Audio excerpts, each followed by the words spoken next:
Hello friends, welcome to our YouTube channel teaching exam overload.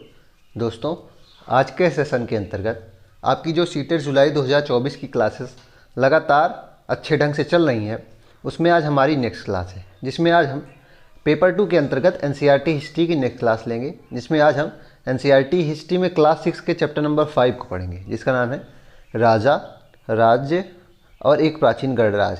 तो आज का हमारा टॉपिक क्या है? राज्य, राजा और एक प्राचीन गणराज्य, जो कि क्लास 6 हिस्ट्री का चैप्टर नंबर 5 है। चलिए फिर सेशन को शुरू करने से पहले हमारी एक रिक्वेस्ट है कि हमारे चैनल को लाइक करें, सब्सक्राइब करें तथा ज़्यादा से ज़्यादा शेयर करें। चलिए फिर बिना किसी देरी के सेशन को शुरू करते हैं। पहला पॉइंट इसमें क्या दिया गया था? वर्ण। देखते हैं वर्ण शब्द का अर्थ एनसीईआरटी में क्या दिया गया है। इस समय उत्तर भारत में खासकर गंगा यमुना क्षेत्र में कई ग्रंथ रचे गए। ऋग्वेद के बाद रचे होने के कारण इन्हें उत्तर वैदिक ग्रंथ कहा गया। तो चूँकि इनकी रचना ऋग्वेद के बाद हुई, इसलिए इन्हें उत्तर वैदिक ग्रंथ कहा गया। इनके अंतर्गत सामवेद आता है, यजुर्वेद, अथर्ववेद तथा कुछ अन्य ग्रंथ, ब्राह्मण ग्रंथ आदि आते हैं, पुराण आदि आते हैं। पुरोहितों द्वारा रचित इन ग्रंथों में विभिन्न प्रकार के अनुष्ठान और उनके संपादन की विधियाँ बताई गई हैं। इनमें सामाजिक नियमों के बारे में भी बताया गया है। तो इनमें निम्न बातें बताई गई हैं और इन्हें उत्तर वैदिक ग्रंथ कहा जाता है। क्यों? क्योंकि इनकी रचना ऋग्वेद के बाद हुई। ऋग्वेद की रचना कब हुई थी? लगभग 3500 साल पहले। ये भी इंपॉर्टेंट है, लगभग 3500 साल पहले। पिछली क्लास में हमने पढ़ा था, ध्यान रखिएगा। ऋग्वेद की रचना लगभग 3500 साल पहले हुई है। उस समय समाज में कई समूह थे, जिनमें पुरोहित, कृषक, पशुपालक, व्यापारी, शिल्पकार, श्रमिक, मछली पकड़ने वाले तथा जंगल में रहने वाले लोग शामिल थे। वहाँ कुछ पुरोहित तथा योद्धा वैभवशाली थे, वहीं कुछ कृषक और व्यापारी भी धनवान थे। दूसरी ओर पशुपालक, शिल्पकार, श्रमिक, मछली पकड़ने वाले, शिकारी तथा भोजन संग्राहक निर्धन थे। तो इसमें बताया गया है आर्थिक स्थिति कैसी, किन किन समुदाय के लोगों की आर्थिक स्थिति अच्छी थी। तो वो थे पुरोहित, योद्धा, कृषक और व्यापारी। कुछ कृषक गरीब भी थे। पुरोहितों ने लोगों को 4 वर्गों में विभाजित किया था, जिन्हें वर्ण कहा गया। तो जो पुरोहित थे, उन्होंने कुल समुदाय लोगों के समुदाय को 4 भागों में विभाजित किया और इन्हें क्या कहा गया? वर्ण कहा गया। 4 वर्ण थे। उनके अनुसार प्रत्येक वर्ण के अलग अलग कार्य निर्धारित थे और उनको अलग अलग स्वतंत्रता भी दी गई थी। किसी को कुछ कार्य करने की स्वतंत्रता थी, किसी को कुछ अन्य कार्य करने की स्वतंत्रताएं थी।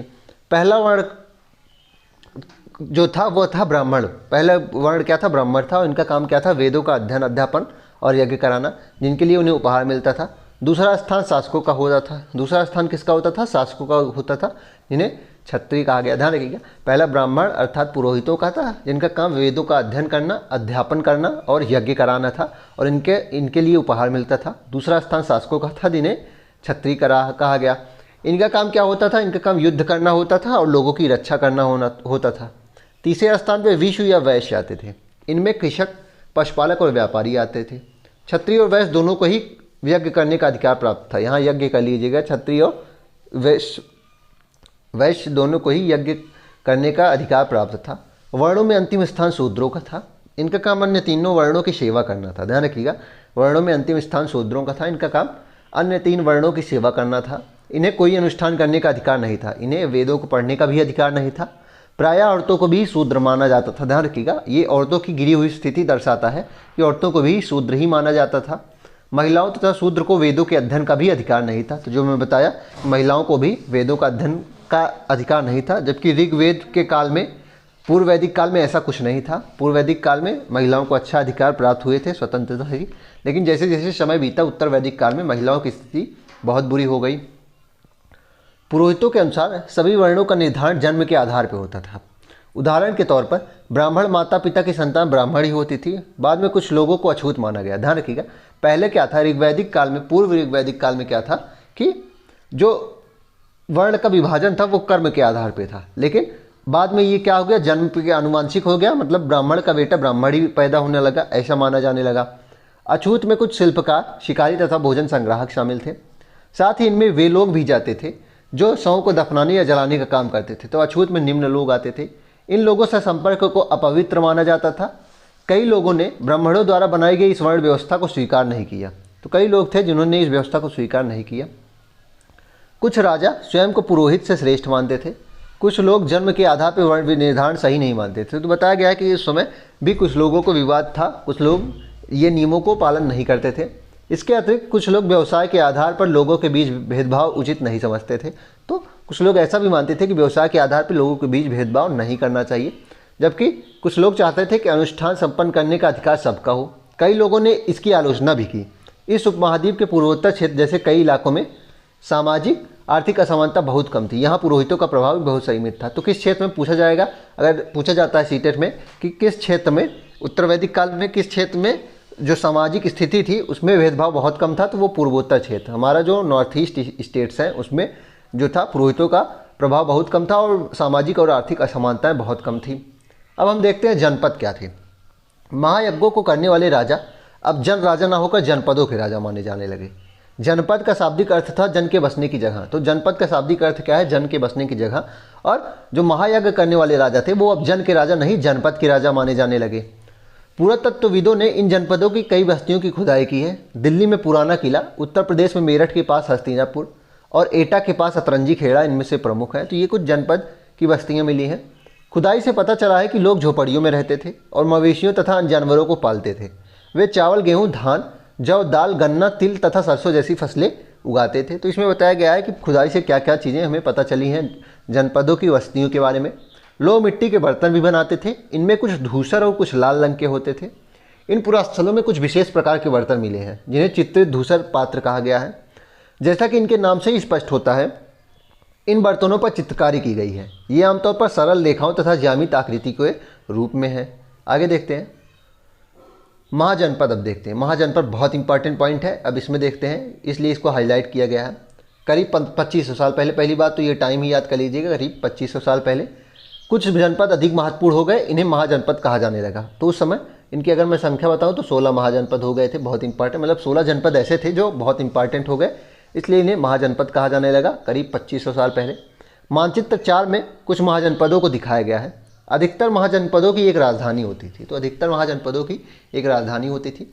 कई राजधानियों में किलेबंदी की गई थी, अर्थात इनके चारों ओर लकड़ी, ईंट या पत्थर की ऊंची दीवारें बनाई गई थी। तो किलेबंदी कई राजधानियों में की गई थी।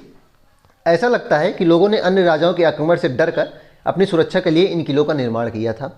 कुछ राजा अपनी राजधानी के चारों ओर विशाल, ऊंची और प्रभावशाली दीवारें खड़ी कर अपनी समृद्धि और शक्ति का भी प्रदर्शन करते थे। इस तरह से किले के अंदर रहने वाले लोग और उस क्षेत्र पर नियंत्रण रखना भी सरल हो जाता था। तो ये चीज़ें बताई गई हैं। इसमें प्रमुख क्या है कि करीब 2500 साल पहले महाजनपदों का उदय हुआ और महाजनपदों की संख्या कितनी है, 16 है। अभी आप चित्र में देखेंगे, 4 मानचित्र 4 चित्र में देखेंगे। ये देखिए, इसमें प्रश्न बनता है कि दक्षिण भारत का एकमात्र महाजनपद कौन सा है, तो वो अस्मक हो जाएगा। ध्यान रखिएगा, दक्षिण भारत का एकमात्र महाजनपद कौन सा है, अस्मक हो जाएगा। तो और पूछा प्रश्न बनता है कि वर्तमान भारत के बाहर के जो है वो कौन से हो जाएंगे, तो कंबोज और गांधार हो जाएगा। ध्यान रखिएगा, कंबोज और गांधार जो है वो वर्तमान में नहीं है भारत में। और सबसे प्रमुख मगध पूछा जाता है, ये वर्तमान बिहार में पड़ता है। ध्यान रखिएगा, मगध वर्तमान बिहार में पड़ता है। कौशल, ये मल्ल सब उत्तर प्रदेश में पड़ते हैं। आगे देखते हैं। अब राजा सेना रखने लगे थे। तो अगला पॉइंट है कि अब राजा सेना रखने लगे थे। सिपाहियों को नियमित वेतन देकर पूरे साल रखा जाता था। तो जैसे वैदिक काल में क्या था कि सेना नियमित नहीं होती थी, अब राजा सेना नियमित रूप से रखने लगे थे और वेतन पूरे साल का देते थे। कुछ भुगतान संभवतः आहत सिक्कों के रूप में होता था तथा कुछ जमीनें भी दी जाती थी। अब हम कर देखते हैं। अगर वेतन दे रहा है राजा तो कर भी तो इकट्ठा करता होगा। कर कैसे इकट्ठा होता था? महाजनपदों के राजा किले बनवाते थे और बड़ी सेना रखते थे, इसलिए उन्हें प्रचुर संसाधन की आवश्यकता होती थी। इसके लिए उन्हें कर्मचारियों की भी आवश्यकता होती थी। अतः महाजनपदों के राजा लोगों द्वारा समय समय पर लाए गए उपहारों पर निर्भर न रहकर अब नियमित रूप से कर वसूलने लगे थे। आगे देखते हैं। फसलों पर लगाए गए कर सबसे महत्वपूर्ण थे। ध्यान रखिएगा, फसलों पर लगाए गए कर सबसे महत्वपूर्ण थे क्योंकि अधिकांश लोग कृषक ही थे, इसलिए फसलों पर लगाए गए कर सबसे महत्वपूर्ण थे। प्रायः उपज का 1/6वां हिस्सा कर के रूप में निर्धारित किया जाता था, जिसे भाग कहा जाता था। प्रश्न बनेगा कि महाजनपद काल में फसलों पर लगाए जाने वाले कर को क्या कहा जाता था, तो भाग कहा जाता था। कथन के रूप में आता है। दूसरा कथन आएगा कि इसमें प्रायः कितना लिया जाता था, तो उपज का 1/6 लिया जाता था। कारीगरों के ऊपर भी कर लगाए गए जो प्रायः सम के रूप में चुकाए जाते हैं। मतलब कारीगर के ऊपर कैसे कर लगाए जाते थे कि आप मान लीजिए आप हमारे लिए क्या करेंगे, मान लीजिए महीने में 1-2 दिन या 3 दिन, जितने भी दिन होगा निश्चित दिन आप हमारे यहाँ काम कर देंगे, ये आपका कर हो जाएगा। जैसे कि एक बुनकर लोहार या सुनार को राजा के लिए महीने में 1 दिन काम करना पड़ता था, तो ये इस प्रकार कर लगाया जाता था कि आप श्रम के रूप में कर चुकाइए। पशुपालकों को जानवरों या उनके उत्पाद के रूप में कर देना पड़ता था। और पशुपालकों को जानवर या तो दे दीजिए या तो आप दूध दही घी मट्ठे दे दीजिए, तो पशुपालक और को जानवरों या उसके उत्पाद के रूप में कर देना पड़ता था। व्यापारियों को सामान खरीदने बेचने पर भी कर देना पड़ता था। आखेटकों तथा संग्राहकों को जंगल से प्राप्त वस्तुएं देनी पड़ती थी। और जो आखेटक और संग्राहक होते थे उन्हें जंगल से प्राप्त वस्तुएं जैसे कि फल, जड़ी बूटी, वृक्ष आदि देने पड़ते थे। कृषि में परिवर्तन अब क्या हुआ? महाजनपद काल में कृषि में परिवर्तन बहुत इंपॉर्टेंट था। 2 परिवर्तन हुए, देखते हैं। हल के फाल अब लोहे के बनने लगे थे। तो इस समय पहला परिवर्तन क्या हुआ कि हल के फाल जो पहले लकड़ी के बनते थे अब लोहे के बनने लगे थे। अब कठोर जमीन को भी लकड़ी के फाल की तुलना में लोहे की फाल से आसानी से जोता जा सकता था। तो चूँकि लोहे के फाल बनने लगे थे इसलिए कठोर ज़मीन को भी अब आसानी से हम जोत सकते थे। इससे फसलों की उपज बढ़ गई थी। दूसरा जो था वो क्या था? दूसरा परिवर्तन, लोगों ने धान के पौधे का रोपण शुरू किया। ध्यान रखिएगा, धान के पौधे का पहले छींट कर बोया जाता था, लेकिन अब महाजनपद काल में रोपण शुरू हुआ, अर्थात खेतों में बीज छिड़क कर धान उपजाने के बजाय धान की पौध तैयार कर उनका रोपण शुरू किया गया। अब पहले की तुलना में कुछ बहुत ज़्यादा पौधे जीवित रह जाते थे। इससे क्या हुआ कि पहले की तुलना में अब पौधे बहुत ज़्यादा जीवित रह जाते थे, इसलिए पैदावार भी बहुत ज़्यादा होने लगी और पैदावार भी ज़्यादा होने लगी थी। इससे कमर तोड़ परिश्रम लगता था, इसमें कमर तोड़ परिश्रम लगता था। ये काम ज़्यादातर दासी तथा भूमिहीन खेतिहर मजदूर, जिसे कम्मकार कहा जाता था, उनसे करवाया जाता था। और इस रोपण के काम में मेहनत बहुत ज़्यादा लगती थी, इसलिए इस काम को या तो दास या दासी करते थे या फिर भूमिहीन खेतिहर मजदूर, जिन्हें कम्मकार कहा जाता था, उनसे करवाया जाता था। अब हम कुछ प्रमुख महाजनपदों का सूक्ष्म निरीक्षण देखेंगे, जिसमें मगध और वज्जी का दिया गया था। एनसीईआरटी में देख लेते हैं। मगध बहुत इंपॉर्टेंट था। मानचित्र 4 में मगध देखिए, हमने आपको दिखा दिया है, जो वर्तमान बिहार में पड़ता है। लगभग 200 साल के भीतर मगध सबसे महत्वपूर्ण जनपद बन गया था। गंगा और सोन जैसी नदियों मगध से होकर बहती थी। ये यातायात, जल वितरण और ज़मीन को उपजाऊ बनाने के लिए बहुत महत्वपूर्ण थी। तो जो गंगा और सोन जैसी नदियाँ थी, ये यातायात के लिए इंपॉर्टेंट थी, जल वितरण के लिए भी इंपॉर्टेंट थी और ज़मीन को उपजाऊ भी बना देती थी। मगध का एक हिस्सा जंगलों से भरा था। ध्यान रखिएगा, मगध का एक हिस्सा जंगलों से भरा था। इन जंगलों में रहने वाली हाथियों को पकड़कर उन्हें प्रशिक्षित कर सेना के काम में लगाया जाता था। यही नहीं, जंगलों से घर, गाड़ियाँ तथा रथ बनाने के लिए लकड़ियाँ मिलती थी। तो चूँकि मगध का एक हिस्सा जंगलों से भरा था, इसलिए इससे इनको बहुत ज़्यादा लाभ मिलता था। हाथियों को प्रशिक्षित करके सेना में रखा लिया जाता था और जंगलों से घर, गाड़ियाँ तथा रथ भी बनाए जाते थे। इसके अलावा इस क्षेत्र में लौह अयस्क की खदानें भी थी और चूँकि संसाधन भी प्रचुर मात्रा में उपलब्ध थे, इसलिए मजबूत औजार और हथियार भी बना लिया जाता था। इन्हीं सब कारणों की वजह से मगध जो था वो सबसे शक्तिशाली महाजनपद बन गया था। मगध में 2 बहुत ही शक्तिशाली शासक बिंबिसार और अजातशत्रु बने। बिंबिसार अन्य जनपदों को जीतने के लिए हर संभव साधन अपनाते थे। महापद्मनंद एक और महत्वपूर्ण शासक था। तो मगध साम्राज्य में 2 शक्तिशाली शासक बिंबिसार और अजातशत्रु के बारे में बताया गया है और महापद्मनंद भी एक महत्वपूर्ण शासक था। उन्होंने अपने नियंत्रण का क्षेत्र इस उपमहाद्वीप के उत्तर पश्चिमी भाग तक फैला लिया था। 3 लोगों ने अपने नियंत्रण का क्षेत्र इस महाद्वीप के उत्तर पश्चिमी भाग तक भी फैला लिया था। बिहार में राजगीर, जो कि आधुनिक राजगीर है, कई सालों तक मगध की राजधानी बनी। बाद में पाटलिपुत्र को राजधानी बनाया गया। तो ध्यान रखिएगा, राजगीर सबसे पहली राजधानी मगध की क्या थी? राजगीर थी। और बाद में पाटलिपुत्र, जो आज का पटना है, उसको राजधानी बना दिया गया। 2300 साल से भी पहले की बात है। मेसिडोनिया का राजा सिकंदर विश्व विजय करना चाहता था। पूरी तरह सफल न होने पर भी वह मिस्र और पश्चिमी एशिया के कुछ राज्यों को जीतता हुआ भारतीय उपमहाद्वीप में व्यास नदी के किनारे तक पहुंच गया। जब उसने मगध की ओर कूच करना चाहा तो उसके सिपाहियों ने इनकार कर दिया। वे इस बात से भयभीत थे कि भारत के शासकों के साथ पैदल, रथ और हाथियों की बहुत बड़ी सेना थी। तो इसमें बताया जा रहा है कि जो सिकंदर था, मेसिडोनिया का राजा, 2300 साल पहले विश्व विजय करना चाहता था। वह भारत में व्यास नदी के किनारे जब पहुंचा तो उसके जो सिपाही थे उन्होंने आगे युद्ध करने से इनकार कर दिया, क्योंकि उन्हें डर था कि भारत के जो शासक थे उनके पास पैदल, रथ और हाथियों की सेना बहुत ज़्यादा है। अब हम दूसरे महाजनपद वज्जी के बारे में देखते हैं, जो कि बहुत ज़्यादा इंपॉर्टेंट है। जैसा कि तुमने ऊपर पढ़ा, मगध एक शक्तिशाली राज्य बन गया। उसके नज़दीक ही वज्जी राज्य था, जिसकी राजधानी वैशाली बिहार ही थी। ध्यान रखिएगा, बिहार में ही पड़ता था, जिसकी राजधानी क्या थी? वैशाली बिहार थी। यहाँ एक अलग किस्म की शासन व्यवस्था थी, जिसे गढ़ या संघ कहते हैं। तो यहाँ एक अलग किस्म की शासन व्यवस्था थी, जिसे क्या कहा गया? गढ़ या संघ कहा गया, अर्थात गणतंत्र था वहाँ शासन। गढ़ या संघ में कई शासक होते थे।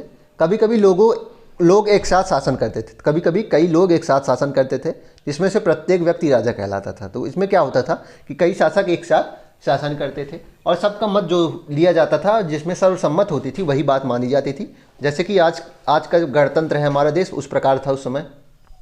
ये सभी राजा विभिन्न अनुष्ठानों को एक साथ संपन्न करते थे। सभाओं में बैठक ये बातचीत, बहस और वाद विवाद के जरिए तय करते थे कि क्या करना है और किस तरह करना है। शत्रुओं पर आक्रमण से निपटने के लिए वे मिलकर चर्चाएं करते थे।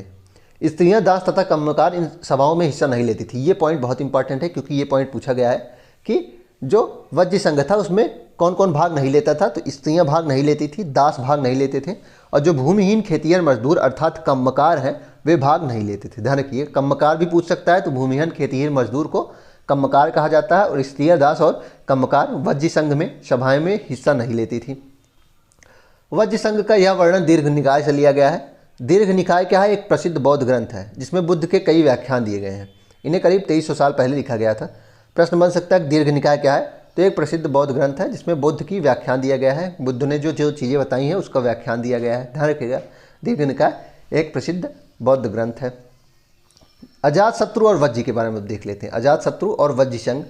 अजातशत्रु वज्र संघ पर आक्रमण करना चाहता था। उन्होंने अपने मंत्री वरशकार को बुद्ध के पास सलाह लेने के लिए भेजा। तो गौतम बुद्ध के पास अजातशत्रु ने अपने मंत्री को भेजा कि क्या मैं वज्र पे आक्रमण कर सकता हूँ। बुद्ध ने उनसे पूछा कि क्या वज्र सभाएं नियमित रूप से होती हैं तथा उनमें सभी सदस्य उपस्थित होते हैं। जब उन्हें पता चला कि ऐसा होता है तो उन्होंने कहा कि वज्रवासी तब तक उन्नति करते रहेंगे जब तक वे पूर्ण और नियमित सभाएं करते रहेंगे, आपस में मिलजुल कर काम करते रहेंगे, पारंपरिक नियमों का पालन करते रहेंगे, बड़ों का सम्मान, समर्थन और उनकी बातों पर ध्यान देते रहेंगे। वज्र महिलाओं के साथ जोर जबरदस्ती नहीं करेंगे और उन्हें बंधक नहीं बनाएंगे। शहरों तथा गाँव में चैत्यों का रखरखाव रखेंगे। चैत्य मतलब कि जो बौद्धों के रहने का स्थान है। विभिन्न मतावलंबी संतों का सम्मान करेंगे। मतलब उन्होंने कहा था गौतम बुद्ध ने कि सिर्फ बौद्धों का ही नहीं, विभिन्न जो मतावलंबी हैं, मतलब हिंदू धर्म के संत, जैन धर्म के संत और भी जो मुस्लिम धर्म के संत हैं, उन सभी का सम्मान करेंगे। उनके आने जाने का पर कोई रोक नहीं लगाएंगे। तब तक जो वज्र संघ है वो उन्नति करता रहेगा और आप अजातशत्रु आप उस पर युद्ध मत करिए। तो उन्होंने ऐसा कहा था। अब आज का लास्ट पॉइंट देख लेते हैं, बहुत इंपॉर्टेंट है। अन्यंत्र दिया जाता है ना, अन्यंत्र में देख लेते हैं। लगभग 2500 साल पहले एथेंस के लोगों ने एक शासन संस्था की स्थापना की जिसे प्रजातंत्र या गणतंत्र कहते हैं। ध्यान रखिएगा, लगभग 2500 साल पहले एथेंस के लोगों ने एक शासन संस्था की स्थापना की जिसे प्रजातंत्र या गणतंत्र कहते हैं। यह व्यवस्था लगभग 200 सालों तक चली और यह व्यवस्था लगभग 200 सालों तक चली। इसमें 30 साल से ऊपर के उन सभी पुरुषों को पूर्ण नागरिकता प्राप्त थी जो दास नहीं थे। तो प्रश्न बनता है, जो एथेंस का गणतंत्र था उसमें नागरिकता किन लोगों को प्राप्त थी? तो 30 वर्ष से ऊपर सभी पुरुषों को नागरिकता प्राप्त थी जो दास नहीं थे। वहाँ एक सभा थी जो महत्वपूर्ण विषयों पर निर्णय लेने के लिए साल भर में कम से कम 40 बार बुलाई जाती थी। तो कथन में पूछा जाता है, दूसरा कथन दे देंगे कि एथेंस की सभा कम से कम साल भर में 50 बार होती थी। तो कथन गलत हो जाएगा क्योंकि साल में कम से कम 40 बार बुलाई ही जाना था। शासन के कई पदों पर नियुक्तियाँ लॉटरियों द्वारा की जाती थी। सभी नागरिकों को सेना और नौसेना में इस सभा में सभी नागरिक भाग लेते थे। शासन ने कई पदों पर नियुक्तियाँ लॉटरियों द्वारा की जाती थी। सभी नागरिकों को सेना और नौसेना में अपनी सेवाएं देनी होती थी। तो अगला पॉइंट इसमें दिया गया है कि सभी नागरिकों को सेना और नौसेना में भाग लेना ही पड़ता था। मतलब एक न एक समय में सभी नागरिक, चाहे वो जिस भी आर्थिक स्थिति से गुजरता हो, चाहे उसका सामाजिक स्थिति जो सेना और नौसेना में, उसे अपनी सेवा देनी ही पड़ेगी। औरतों को नागरिक का दर्जा नहीं मिलता था। ध्यान रखिएगा, औरतों को नागरिक का दर्जा नहीं मिलता था। व्यापारियों तथा शिल्पकारों के रूप में एथेंस में रहने वाले और काम करने वाले बहुत से विदेशियों को भी नागरिक अधिकार नहीं प्राप्त थे। तो जो विदेशी लोग थे उन्हें भी नागरिकता प्राप्त नहीं थी। एथेंस में खदानों, खेतों, घरों और कार्यशालाओं में काम करने वाले दासों को भी नागरिकता नहीं मिली थी। तो प्रश्न बनेगा कि एथेंस में जो गणतंत्र था उसमें नागरिकता किन्हें मिली थी? तो 30 वर्ष से ऊपर जो पुरुष दास नहीं थे उन्हें मिली थी। महिलाओं को मिली थी? नहीं मिली थी, महिलाओं को नहीं मिली थी। जो विदेशी नागरिक थे, जो व्यापार करने वाले थे, उन्हें मिली थी? नहीं मिली थी। और जो दास थे उन्हें भी क्या है, नहीं मिली थी। किसे मिली थी? जो 30 प्लस वाले पुरुष थे, और जो दास नहीं थे उन्हें ही मिली थी। ध्यान रखिएगा, जो दास नहीं थे उन्हें ही मिली थी। आगे देखते हैं, आगे कुछ महत्वपूर्ण तिथियां दी गई हैं। नए शासक लगभग 3000 साल पहले आए। महाजनपदों का उदय लगभग 3000 साल पहले। सिकंदर का आक्रमण लगभग 2300 साल पहले और दीर्घ निकाय का लेखन भी लगभग 2300 साल पहले हुआ। गढ़ या संघ राज्यों का अंत कब हुआ? लगभग 1500 साल पहले हुआ। चलिए फिर इसी के साथ आज के सेशन को हम समाप्त करते हैं। आशा करता हूँ कि आपको यह सेशन पसंद आया होगा। अगर आप इसी तरह के अन्य सेशन भी देखना चाहते हैं तो हमारे यूट्यूब चैनल को लाइक करें, सब्सक्राइब करें तथा ज़्यादा से ज़्यादा शेयर करें। साथ ही अगर आप इसकी PDF प्राप्त करना चाहते हैं तो हमारे टेलीग्राम चैनल का लिंक डिस्क्रिप्शन बॉक्स में है, आप उसको ज्वाइन कर लीजिए, आपको सारी PDF वहीं मिलेंगी। चलिए फिर, धन्यवाद।